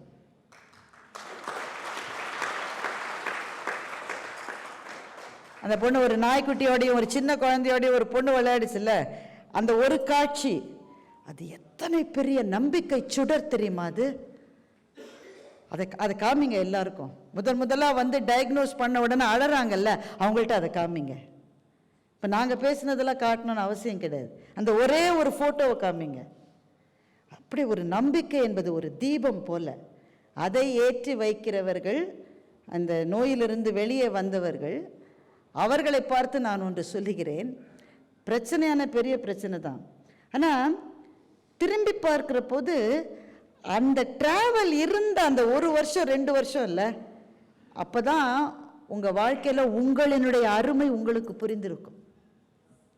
நீங்கள் எவ்வளவு அருமையானவர் என்று உங்களுக்கு புரிந்திருக்கும். அது மட்டும் மற்றவர்களுக்காகவே வாழ்கிற வாழ்க்கை. அப்பா என்ன சொல்லுவாங்க, அம்மா என்ன சொல்லுவாங்க, பக்கத்து வீட்டுக்காரர் என்ன சொல்லுவாங்க, மாமியார் என்ன சொல்லுவாங்க, மாமனார் என்ன சொல்லுவாங்க, என்னோட ஆஃபீஸில் கூட ஒருத்தன் வேலை செய்கிறான் பாரு, அவன் முன்னாடி நான் நின்றுக்கா, அவன்லாம் மேட்ரே இல்லைன்னு தோன்றுகிற நாள் இந்த டயக்னோசிஸ் வந்த நாள். அவெல்லாம் மேட்ரே இல்லை. 1 மாசமா இந்த ஆள் குதிச்சுட்டு இருந்தார். பக்கத்து வீட்டுக்காரர் பெரிய கார் வாங்கிட்டான், மாசமா போகிற பெரிய கார் வாங்கிட்டான். நான் எப்போ வாங்க போகிறேன்னா, இந்த டயக்னோசிஸ் வந்துடுச்சு. இப்போ கார் ஒரு மேட்ரா? நீ கார் வாங்காம போ, எனக்கு என்ன? அப்போ ஒரு மலையினுடைய கீழே நின்று நீங்கள் பார்க்கிற போது தெரு தெரிகிறது, கார் தெரிகிறது, வீடுகள் தெரிகிறது. அந்த மலையின் மேலே ஏற ஏற ஏற ஏற இதெல்லாம் புள்ளி மாதிரி தெரியுது. இவ்வளவு நாள் வாழ்க்கையில் எதெல்லாம் முக்கியம் என்று நினைத்திருந்தோமோ அது எல்லாமே மங்கி போய் வாழ்க்கை என்கின்ற மலையிலே ஏறி கீழே பார்க்கிற போது அதெல்லாம் புள்ளி. அப்ப எது முக்கியம்? நான் உயிரோடு இருக்கேன், அது ஒண்ணுதான் முக்கியம்.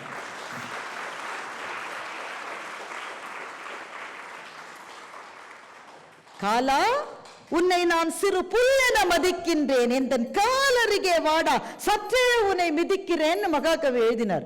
அதாவது இவர் போய் யமனை உதைக்க மாட்டாராம், யமன் இங்க வரணுமா, வந்தப்பறம் இவர் காலால் உதைப்பாராம். நீங்க அதைத்தான் செஞ்சிருக்கீங்க. அவனை காலால் தள்ளி அவனை நீங்க எந்திரிச்சு நின்று இருக்கீங்க. சோ இந்த டிராவல்ல பெரிய விஷயம் தெரிந்து கொண்டது என்னவென்றால், இந்த உயிர் எவ்வளவு இனிமையானது, இந்த வாழ்க்கை எவ்வளவு மகத்தானது என்று தெரிந்து கொள்வதற்கு இப்படிப்பட்ட ஒரு பெரிய சவால் நமக்கு தேவையாக இருந்திருக்கிறது. இப்படி ஒன்று வரவில்லை என்றால் ஒவ்வொரு நாள் காலையில் எந்திரிக்கும் போது ச்சே அதுக்குள்ள அலாரம் அடிச்சிருச்சு, என்ன இப்பதான் திங்கக்கிழமை வந்திருக்கா, அவன் போய் மூஞ்சில போய் முழிக்கணுமே. ஆனா இதுக்கு பிறகு ஒரு நாள் காலையில் எழுந்த உடனே என்ன தோன்றதுன்னா, இன்னொரு நாள் நானும் இந்த உலகமும் அப்படின்னு ஒரு எண்ணம் வருது பாருங்க. It makes life so beautiful. இங்க இந்த நோயிலிருந்து மீண்டு வந்திருக்கின்ற எல்லாருமே அவங்க மனசுல ஒன்று இருக்கும். அதைத்தான் நான் இப்போ சொல்ல போறேன். ஆனா அதை நான் ஒரு கவிதையா சொல்ல போறேன். உங்களுக்கு கவிதை தெரிஞ்சிருக்கணும்னு அவசியம் கிடையாது, நீங்க கவிஞர்களா இருக்கணும்னு அவசியம் கிடையாது. ஆனா நீங்க இதைத்தான் ஃபீல் பண்ணிருப்பீங்க. ஒரு ஆள் இதை கவிதையா எழுதியிருக்காரு. நீங்க ஒரு நாள் அந்த படுத்துட்டு இருப்பீங்க. கீமோ ட்ரீட்மெண்ட் முடிஞ்ச உடனேயே எப்படி இருக்குன்றது எனக்கு தெரியும். எங்க அம்மா ஒரு கேன்சர் போராளி. அதுல மீண்டு 5 வருடத்துக்கு மேல அம்மா இருந்து வேறொரு வயதான காரணத்தினால் வேற சில பிரச்சனைகளால அம்மாவினுடைய வாழ்க்கை முற்று பெற்றது. ஆனா அந்த 5 வருஷம் அம்மா கூட நான் இருந்து பார்த்திருக்கேன். எங்க அம்மா எதற்குமே அதிராத ஒரு ஆளு. அந்த ரிசல்ட் வந்தது எப்படி அம்மாட்ட சொல்றது, நானும் எங்க அக்காக்களும் திணறோம். எப்படி அம்மாட்ட போய் சொல்ல போறோம்? ஏனென்றால் இது வந்த உடனே மனசுக்கு என்ன தோன்றுகிறது என்றால் பயம் இருளை போல கவ்வுகிறது. இன்னும் எத்தனை நாள், இன்னும் எத்தனை மாசம், எப்படி சொல்றது அவங்க கிட்ட? இருள் போல பயம் கவ்வுகிறது. அம்மாட்ட போய் எங்க அக்கா தான் சொல்றா, ஏன்னா இருக்கிறதுலயே அவ தான் நல்லா சொல்லக்கூடியவ. அது பேச்சாளராக இருக்கிறதுலாம் அங்கே பயன்படாதுங்க. ஆமாம், உங்கள்கிட்டலாம் பேசுவேன், 2000 பேர்கிட்ட பேசுவேன். அதுலலாம் எனக்கு பயம் கிடையாது. இந்த விஷயத்தை சொல்றதுக்கு அது it is a talent by itself. அது எங்கள் அக்காவுக்கு தான் இருந்தது, எனக்கு இல்லை. அம்மா கையை பிடிச்சிக்கிட்டு போய் சொன்னாம்மா, இந்த மாதிரி இருக்குது, ரிசல்ட் இப்படி தான்மா வந்திருக்கு, ஆனால் நீ பயப்படாத, நாங்கள்லாம் கூடவே இருக்கோம்மா என்று என் அக்கா சொல்லுகிறாள். நானும் என்னோட இன்னொரு அக்காவும் அங்கே அழுதுறக்கூடாதுன்னு கண்ட்ரோல் பண்ணிகிட்டு இருக்கோம். எங்கள் அப்பா இருக்கார். எங்கள் அப்பா எங்கள் அம்மாவோட அம்மா காலை நீட்டிக்கிட்டு பெட்டில் உட்காந்துருக்காங்க. எங்கள் அப்பா அம்மாவோட பாதத்தை பிடிக்கிறாங்க. அந்த காட்சி இன்னும் கண்ணில் இருக்குது. அந்த காட்சி இன்னும் கண்ணில் இருக்குது. வள்ளுவன் எழுதுகிறான், ஒரு காதலன் காதலியை பார்த்து சொன்னானா, அனிச்சமும் அன்னத்தின் தூவியும் மாதர் அடிக்கு நெருஞ்சி பழம். இது ஒரு திருக்குறள். இது உங்களுக்கு புரியுதான்னு எனக்கு தெரியல. ஒரு காதலன் காதலியினுடைய பாதத்தை பற்றி சொல்கிறோம். அனிச்ச மலர் ரொம்ப மென்மையானது. அன்னத்தின் தூவி, அன்னப்பறவையினுடைய சிறகு, இதெல்லாம் ரொம்ப சாஃப்டான விஷயம். அனிச்சமும் அன்னத்தின் தூவியும் மாதர் அடிக்கு நெருஞ்சி பழம். ஆனால் அந்த பொண்ணு இருக்காளே, அவளோட காலுக்கு பாதத்துக்கு இதெல்லாமே உறுத்துமா, அவள் அவ்வளோ சாஃப்டா அப்படின்னு ஒரு திருக்குறள். இந்த திருக்குறளை கேட்டு இவ்வளவு நாள் நான் நினைச்சிட்டு இருந்தேன், ரொம்ப வயசுல குறைவான ஒரு பையன், அவனுக்கு தான் இப்படிலாம் தோணும். அவன் தன்னுடைய லவரை பத்தி சொல்றான். ஆனா அந்த காட்சியை பார்த்த பிறகுதான் எனக்கு தோன்றியது, வள்ளுவர் இதை எழுதியது வயதான ஒரு தம்பதியை பற்றி எழுதியிருக்கிறார் என்று எனக்கு தோன்றியது.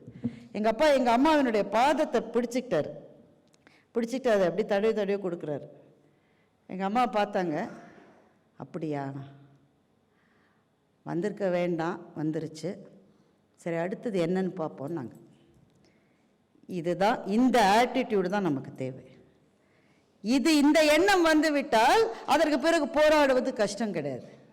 அப்போ நீங்கள் அந்த போராட்டத்தின் பாதையில் நீங்கள் சென்ற போது பல சமயம் நீங்கள் ஒன்றை உணர்ந்திருப்பீர்கள். இந்த மேடையில் நான் உங்களுக்கு அதை சொல்லுகிறேன். நான் சொல்வது உங்களுக்கு வருத்தமா இருக்கலாம், ஆனால் வேற வழியில் நான் சொல்லத்தான் போறேன். ஒன்றை உணர்ந்திருப்பீர்கள், வலியினுடைய சந்நிதியில் நிற்கிற போதுதான் நமக்கு தெரியும் இந்த உலகத்தில் நாம் மகத்தான தனிமையோடு இருக்கிறோம் என்பது அப்போதுதான் புரியும். சுற்றி 1000 பேர் இருக்காங்க, யாராலும் வலியை வாங்கிக் கொள்ள முடியாது. இது நாமே நடந்து கடக்க வேண்டிய பாதை. வேற எந்த வேலையை வேணா யார்கிட்ட கொடுக்க, நீ கொஞ்சம் செய், நீ கொஞ்சம் செய், நீ கொஞ்சம் செய், இதை யார்கிட்ட கொடுக்க முடியாது. இந்த வலி என்னுடைய வலி. நான் நடக்க வேண்டிய பாதையில் நான் தான் நடக்க வேண்டும். அப்படி துணிஞ்சு நடந்தீங்க இல்ல, உங்களை விட பெரிய போராளிகள் யார் இருக்கும்? உங்களை பார்த்துத்தான் தமிழன்பன் அந்த கவிதையை எழுதினார். நான் விரிவானம், என்னையா கிழிக்க பார்க்கிறாய்? நான் மழை பொழி நீர், என்னையா உடைக்க பார்க்கிறாய்? நான் நிழல் படலம், என்னை ஏன் துடைக்க பார்க்கிறாய்? நான் அழல் மூலம், என்னை தீண்டி ஆர்ப்பரிக்கிறாயா? நான் மலை அருவி, திரும்ப போக முடியாது. நான் கடல் ஆழம், கரையில் என்னால் வாழ முடியாது. நான் காலத்தில் அனாதி, வருடங்களால் என் வாழ்க்கையை கணக்கிட முடியாது, நான் இல்லாமல் இந்த உலகில் ஒரு நாள் கூட விடியாது என்று கவிதை எழுதினார். நீங்கள் ஒவ்வொருவரும் அதை தாள ரொம்ப முக்கியமான வரி, நான் காலங்களில் அனாதி, வருடங்களால் என்னை கணக்கெடுக்க முடியாது. நீங்க அப்படித்தான் நினைச்சிருப்பீங்க. யாரோ சொல்லியிருக்கலாம், இன்னும் 1 வருஷங்க, இன்னும் 12 மாசங்க, இன்னும் 10 மாசங்க. அந்த கட்டத்தில் தான் அந்த உறுதி வருகிறது. நான் இந்த பாதையை தனியாக கடந்து முடிப்பேன், நல்லபடியாக மீண்டு வருவேன், என் பிள்ளைங்களுக்காக, என்னுடைய வாழ்க்கை துணைவருக்காக அல்லது வாழ்க்கை துணைவிக்காக நான் எந்திரிச்சு வருவேன், நான் செய்வேன், முடியும் அப்படின்னு ஒரு நாள் நினைச்சிங்கல்ல, அந்த ஒரு எண்ணம் தான் உங்களை காப்பாற்றியது. அதற்கு மற்றவையெல்லாம் துணை செய்தன, அவ்வளவுதான். அதனால உங்களுக்கு என்னுடைய வாழ்க்கை. இந்த நேரம் அநேகமாக முடிஞ்சிச்சு. 2 விஷயம் தான் சொல்லணும், வேகமாக சொல்லிட்டு முடிச்சிடலாம். அவங்க டாக்டர் பேசின போது அந்த வந்திருக்கின்ற புது மருத்துவ முறைகளை பற்றி சொன்னார். கைமெரிக் ஆன்டிஜன் ரிசெப்டார் இல்லையா, அதை பற்றி சொன்னார். கொஞ்சம் டெக்னிக்கலாக புரியாத மாதிரி இருக்கு, அதனால் நமக்கு புரிஞ்ச பாஷையில் எனக்கு புரிஞ்சதை நான் சொல்கிறேன். வெளியிலிருந்து ஒரு ஆளை கொண்டு வந்து கீமோ கொடுத்தீங்கன்னா அந்த கீமோவில் இருக்கிற அந்த சக்திக்கு நல்ல செல் எது கெட்ட செல் எதுன்னு தெரியாது. கெட்ட செல்லை தான், கேன்சரஸ் செல்லை தான் அதை அழிக்கணும். அது ஆனால் AK-47 சுடுற மாதிரி எல்லாத்தையும் சுட்டு நல்ல செல்லும் போயிடுது. நல்ல செல் போடுவதனால தான் கீமோவினுடைய எல்லா சைட் ரியாக்ஷன்ஸ் இருக்கு. அப்படிதானே? டாக்டர்ஸ்லாம் என்னை முறைச்சு பார்க்கக்கூடாது, எனக்கு தெரிஞ்சதை நான் சொல்லுவேன். சரி நீங்களும் தலையாட்டிக்கணும். கெட்ட செல்லை தானடா நீ கொல்லணும், நீ எதுக்குடா நல்ல செல்லை கொடு? நீ நல்ல செல்லை கொல்றதுனால தான் எனக்கு டைஜஷன் இல்லை, சாப்பிட முடியல, சாப்பிட்டா அது வெளியில வருது, முடி கொட்டுது, எல்லா பிரச்சனையும் வருது. நீ கெட்ட செல்லை மாத்திரம் அழிய. அது சொல்லுது கெட்ட செல் எது நல்ல செல் எதுன்னு எனக்கு தெரியாதுங்குது. அது இப்ப மருத்துவர்களுக்கு இருக்கிற சவால் எது? கெட்ட செல்லை மாத்திரம் தெரிஞ்ச ஒரு ஆளை இவன் அனுப்பணும். கெட்ட செல் மாத்திரமே தெரிஞ்ச ஆளு நமக்குள்ள ஏற்கனவே இருக்கிற ஆளு, நம்ம உடம்புக்கு பழக்கப்பட்ட ஆள், அவனுக்கு தான் தெரியும் இவ உடம்புல இதுதான் நல்ல செல், இது கெட்ட செல். ஆனா அவன் ரொம்ப வீக்கா இருக்கான். எப்படி? எங்க வீட்டு பிள்ளைல ஒரு எம்ஜிஆர் ரொம்ப அடி வாங்கிட்டே இருப்பார். எங்க வீட்டு பிள்ளை கூட பார்த்தது இல்லையா நீங்க? தமிழ்நாட்டினுடைய தலையெழுத்தையே மாத்தின படங்க. அல்ல ஒரு எம்ஜிஆர் ரொம்ப பயந்து சுபாவம், அடி வாங்கிட்டே இருப்பார். நம்பியார் அடிப்போர் பாருங்க சவுக்குல. அப்புறம் வீட்டை விட்டு தப்பிச்சு போயிடுவார். இன்னொரு எம்ஜிஆர் வருவார், அவர் நல்ல சண்டையெல்லாம் இது பண்ண ஆள், பெரிய ஆள். அவர் உள்ள வருவார், அவர் மேல நம்பியார் சவுக்கா அடிச்சோன்னு நான் ஆணையிட்டால் பாருங்க, தமிழ்நாடு அப்படியே சும்மா கலங்குச்சு, அதிர்ந்தது. அந்த ஒரு எம்ஜிஆர் போய் இன்னொரு எம்ஜிஆர், 2 பேரும் ஒருத்தர் தான், அவங்க ட்வின்ஸ், ஆனால் ஒரே ஆளுன்னு வச்சுக்கலாம். வெளியில போன ஆளு வீக்கான ஆளு, உள்ள வந்த ஆளு பலமான ஆளு. இவ்வளவுதாங்க இந்த இவர் சொன்னது, இவ்வளவுதாங்க.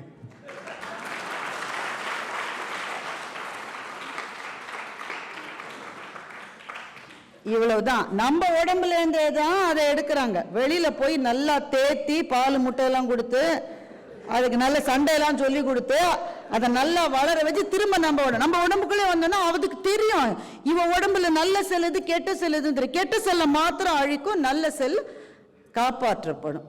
இவ்வளவுதான் விஷயம். இதை எவ்வளவு மருத்துவர்களினுடைய தியாகமும் உழைப்பும் இதுக்கு பின்னாடி இருக்கு பாருங்களேன். Medical research is not easy. ஒரு நாள்ல வந்துருமா? இது ஆண்டாண்டுகளாக வேற எதையோ பார்க்குறப்போ தான் இது வந்திருக்கு. இதை பிடிச்சு இதில் ரிசர்ச் பண்ணி இன்றைக்கு it may be expensive, but the beauty of technology is that if there are more users the price will come down. இது இன்னமும் பல பேருக்கு இது போய் சேர்ந்தால், பாதிக்கப்பட்டிருக்கிற பல நோயாளிகளுக்கு போக போக அதனுடைய விலைப்பட்டியல் குறையும் என்று எதிர்பார்க்கலாம். அதனால மருத்துவ உலகம் தான் இந்த அளவு காப்பாற்றி இருக்கிறது. அதை சொல்லுகிற டாக்டர், அதுவும் பேசுறாங்க டாக்டர்ஸ். எங்களுக்கெல்லாம் தெரிஞ்ச டாக்டர்ஸ் பேசவே மாட்டாங்க. ஏதோ எழுதி கொடுப்பாரு, அது என்னன்னு மருந்து கடைக்காரருக்கு மாத்திரம்தான் புரியும், நமக்கு புரியாது. ஆனா டாக்டர்ஸ் பேஷண்ட்ஸோட பேசுவது இந்த துறையில ரொம்ப முக்கியம். அந்த ஒரு வார்த்தை தான் அவங்களை எந்திரிச்சு உட்காரவே வைக்கும். ஒரு வார்த்தை டாக்டர்ஸ் வந்து அந்த கனிவோடு பேசுவதை இங்கே பார்க்கிறேன். எனவே இங்கே இருக்கிற இந்த எல்லா ஆன்காலஜிஸ்ட், எல்லா துறையை சார்ந்த மருத்துவர்களுக்கும் என்னுடைய மனப்பூர்வமான வாழ்த்துக்கள். அந்த அந்த ஒரு சொல்லு அது இதுதாங்க இந்த ஸ்டேஜுங்க. பட் இதுக்கு நிறைய க்யூர் இருக்குது. நாங்கள் சொல்கிறபடி நீங்கள் நல்ல ட்ரீட்மெண்ட் எடுத்துக்கிட்டிங்கன்னா நல்ல பழச்சி வரலாம். பல பேர் ரெக்கவர் ஆகிருக்காங்க. இந்த ஒரு வார்த்தை காதில் விழுந்துருச்சுன்னு வைங்களேன், அப்புறம் என்னடா எவன் பிரச்சனை பண்ணாலும் தர போயிடலாம். டாக்டர் கையை பிடிச்சிட்டு படன்னு போயிடலாம். அதனால் அந்த மருத்துவர்களுக்கு, அது முக்கியமாக நன்றாக பேஷண்ட்ஸோடு பேசுகிற மருத்துவர்களுக்கு பிரம்மாண்டமான வாழ்த்துக்கள். நாங்களே அதை பார்த்தது இல்லைங்க. பெரும்பாலும் மருத்துவர்கள் பேச மாட்டோம், உண்மைனா முஞ்சாவே இருப்பாங்க. என்ன பேச்சுன்னா அவரோட மரியாதை கம்மியாருன்ற மாதிரியே இருப்பாங்க. இல்லாமல் இது இந்த துறை அப்படி இருக்கவே முடியாது, பேசணும். நிறைவாக நான் இருக்கை கூப்பி பாராட்ட விரும்புவது பேஷண்ட்ஸ் கூட இருக்கிற அட்டெண்டர்ஸ்.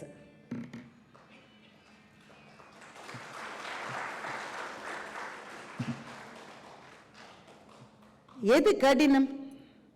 வலியினால் கஷ்டப்படுவதா? நமக்கு மிக மிக அன்புக்குரியவர் வலியினால் கஷ்டப்படுவதை நாம் பார்ப்பதா? இந்த ரெண்டுத்துல எது பெரிய கஷ்டம்னா ரெண்டாவது தான் ரொம்ப கஷ்டம். நாம கூட வலி அனுபவிச்சிடலாம்.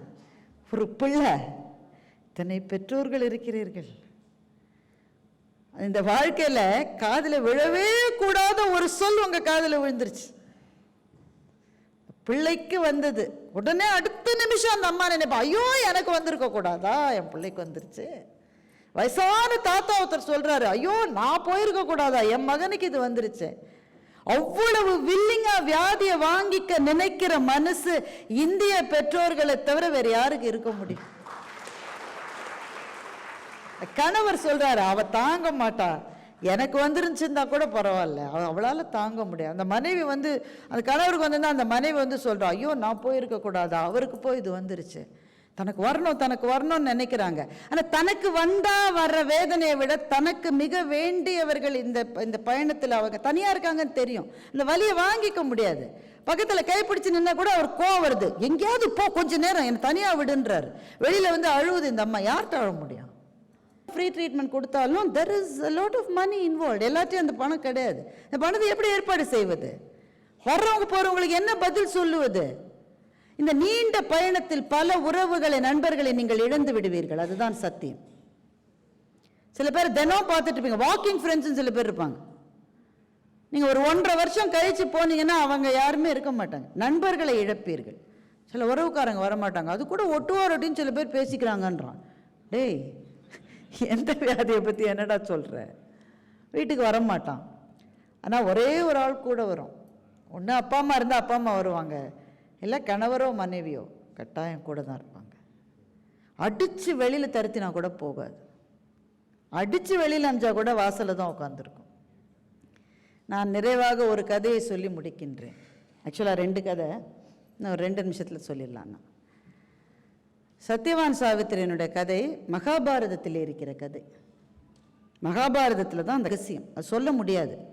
சத்யவான் பாட்டுக்கு ஜாலியாக இருக்கான். இவர் 2 முகத்தோடு இருக்கிறாள். ஒன்று அவனோடு பேசுகிற போது காதல் மனைவியாக இருக்கிறாள், இன்னொரு முகம் இருக்கிறது, ஐயோ ஒரு நாள் முடிஞ்சிருச்சு, ஐயோ ஒரு நாள் முடிஞ்சிருச்சு, ஐயோ ஒரு நாள் முடிஞ்சிருச்சு. கடைசியில் அந்த நிறைவு நாள் வந்தது. சத்யவானும் சாவித்திரியும் காட்டில் இருக்கிறார்கள். சத்யவான் படு உற்சாகமாக துள்ளி குதிச்சுட்டு இருக்கான். திடீர்னு கீழே உட்காந்துட்டான். என்னவோ செய்யுது எனக்கு, படுத்துட்டான். சாவித்திரி திரும்பி பார்க்கிறாள். காலதேவன் வந்து நிற்பதை சாவித்திரி பார்க்கிறாள். எல்லார் கண்ணுக்கும் தெரிய மாட்டான். ஆனால் சாவித்திரி மிகப்பெரிய உண்மையை தவிர எதுவுமே பேசாதவள், அவள் கண்ணுக்கு தெரிகிறாள். அவன் சொல்லுகிறான், அந்த நாள் முடிஞ்சிருச்சுமா, நான் எடுத்துகிட்டு தான் போகணும், வேற ஒன்றும் செய்ய முடியாது. அவன் எடுத்துகிட்டு போறா, இவன் பின்னாடியே போறா. நீலாம் வரக்கூடாது, பர்மிஷன் இல்லை, பின்னாடி போயிட்டு இருக்கா. 3 பெரும் நதிகளை அவன் கடந்து போகிறான். அக்னி நதி ஒன்று, வாயு நதி ஒன்று, அந்த தண்ணீரினுடைய வேகம் இரும்பை அறுப்பது போல இருக்கிற பிரவாகினி என்கிற ஒரு நதி. எல்லா இடத்துக்கு போனாலும் சாவித்திரி பின்னாடி வந்துட்டே இருக்கா. யமதர்மன் சொல்றான், நீ வராத, உனக்கு வேற ஏதாவது வேணும்னா கேளு, தரேன், போயிரு. அவன் உயிர் தான் வேணும், அது திருப்பி தர முடியாது.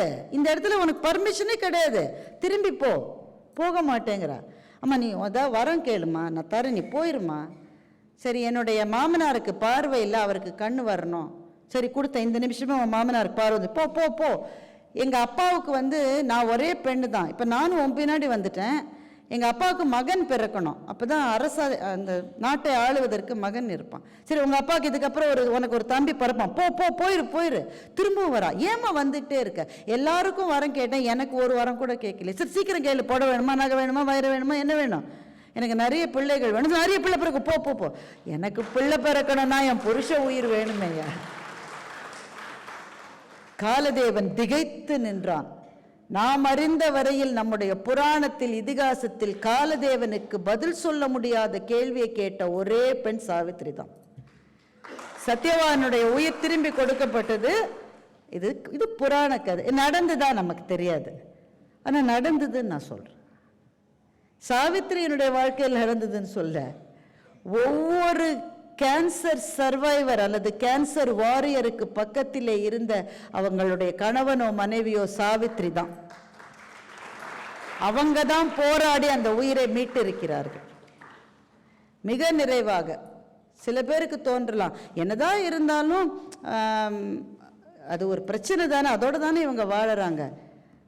யாருக்கு பிரச்சனை இருக்குன்னு யாருக்கு தெரியும்? நாளைக்கே என்ன வேணா யாருக்கு வேணா நடக்கலாம். கேன்சர்னு கண்டறியப்பட்டவர்களுக்கு மாத்திரம்தான் பிரச்சனையா? அப்ப மற்றவங்க சாஸ்வதமா இருக்க போறானா 200 வருஷம்? அப்படி யாராவது சொன்னா மனசுக்குள்ள நினைச்சுக்குங்க, தம்பி எனக்காவது டைம் தெரியும்டா தம்பி, உனக்கு டைமே தெரியாதுடா தம்பி. அப்போ வாழ்க்கை என்பது எத்தனை நாட்கள் வாழ்ந்தோம் என்பதனால் முடிவு செய்யப்படுவதல்ல, ஒவ்வொரு நாளையும் எப்படி வாழ்ந்தோம் என்பதால் மாத்திரமே முடிவு செய்யப்படுவதுதான் வாழ்க்கை. எனவே அந்த பெரும் பாடத்தை நீங்கள் கற்றுக்கொண்டு ஜெயித்திருக்கிறீர்கள். உங்களுக்கும் உங்களுக்காகவே வாழ்ந்து கொண்டிருக்கிற உங்களுடைய குடும்பத்தினருக்கும் இதை சாத்தியமாக்கிய இந்த மருத்துவமனைக்கும் மருத்துவர்களுக்கும் செவிலியர்களுக்கும் எல்லாவற்றையும் விட மருத்துவத்துறையில் இத்தனை முன்னேற்றங்களை கொண்டு வந்த அந்த மருத்துவத்துறையினுடைய ரிசர்ச் சயின்டிஸ்டுக்கும், வசதி இல்லாதவர்களுக்கு கூட இதை எப்படியாவது கொண்டு செல்ல வேண்டும் என்பதை தாரக மந்திரமாக கொண்டிருக்கின்ற KMCH மருத்துவமனையினுடைய சேர்மன் ஐயா அவர்களுக்கும் அம்மா அவர்களுக்கும், அதே பாதையிலே மருத்துவமனையை கொண்டு சென்று கொண்டிருக்கின்ற அவர்களுடைய மகன் டாக்டர் அருண் அவர்களுக்கும், இங்கே இருக்கிற அத்தனை மருத்துவர்களுக்கும் இந்த இனிமையான நாளில் என் நெஞ்சுக்குள்ளிருந்து ஒரு எளிய சொல், நன்றி.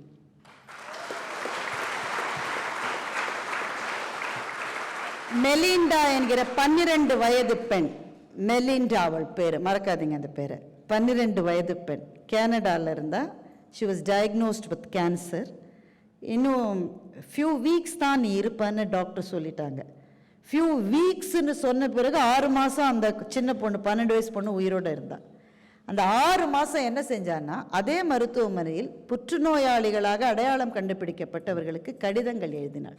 நீங்கள் நல்லா ஆயிடுவீங்க, நல்லா வந்துடுவீங்கன்னு. தனக்கு அந்த நோய் இருக்கிற போது அந்த நோயினால் பாதிக்கப்பட்ட மற்றவர்களுக்கு கடிதம் எழுதி தன் மனதையும் மற்றவர்கள் மனதையும் மலரச் செய்த அந்த மெலிண்டாவினுடைய நினைவு நாளாகத்தான் நாம் ரோஸ் டே என்று இதை கொண்டாடி கொண்டிருக்கிறோம். எனவே இந்த வாழ்க்கையினுடைய பயன் என்ன? முதலில் நாம் மகிழ்ச்சியாக இருப்பது, ஒவ்வொரு நாளையும் மகிழ்ச்சியாக செலவழிப்பது, மற்றவர்களையும் மகிழ்ச்சிப்படுத்துவது. அதை செய்து கொண்டிருக்கிற இங்கே இருக்கிற உங்கள் அத்தனை பேரின் பாத கமலங்களுக்கும் என் வணக்கத்தையும் நன்றியையும் சொல்லி இந்த வாய்ப்புக்கு நன்றி பாராட்டி முடிக்கிறேன். நன்றி.